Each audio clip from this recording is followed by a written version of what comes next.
Hello everyone, আসসালামু আলাইকুম। আমি নাহিদাস ব্লগ। গাইজ, আমি আজকে আপনাদের সাথে শেয়ার করব ছোট মাছের চচ্চড়ি।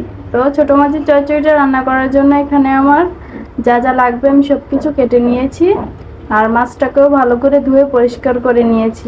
তো এখানে আমি মাছটাতে কিছুটা পরিমাণে পেঁয়াজ কুচি দিয়ে দিব, তারপরে দিয়ে দিব হচ্ছে 2টা পরিমাণে টমেটো কুচি।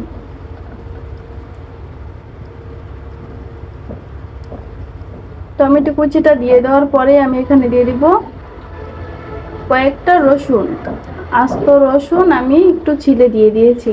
তারপরেই আমি 2টা পরিমাণে কাঁচামরিচ সেখানে চিড়ে ছোট ছোট করে দিয়ে দিয়েছি। তারপরে এখানে পরিমাণ মতো কিছুটা লবণ দিয়ে দিব। তারপরেই দিয়ে দেব 1 চামচ হলুদ গুঁড়ো, 1/2 চামচ মরিচের গুঁড়ো। যেহেতু আমি এখানে ঝালটা কম খাবো, তার কারণে আমি এখানে একটু ঝালটা কম দিব, কারণ আমার ঘরে একটু বয়স্ক লোক আছে, তার জন্য আমি ঝালটা এখানে কম দিব। তারপরে আমি এখানে 1/2 চামচ জিরে গুঁড়ো দিয়ে দিলাম।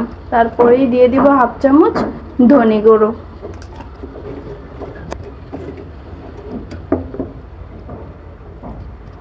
তারপরে এখানে আমি কিছুটা দিয়ে দিব সরিষার তেল। আমি আজকে রান্নাটা সরিষার তেল দিয়েই করব।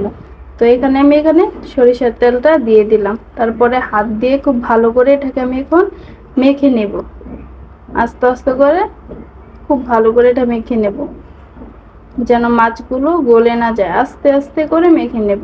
তো মেখে নেওয়া হয়ে গেলেই আমি এখানে কিছুটা পরিমাণে পানি দিয়ে দেব।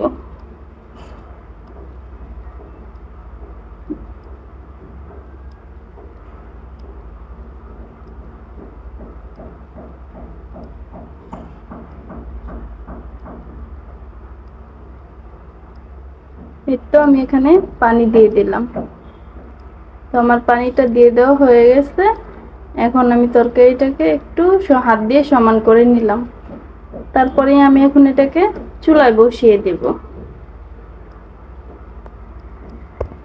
এই তো আমি রান্নাটা চুলায় বসিয়ে দিলাম।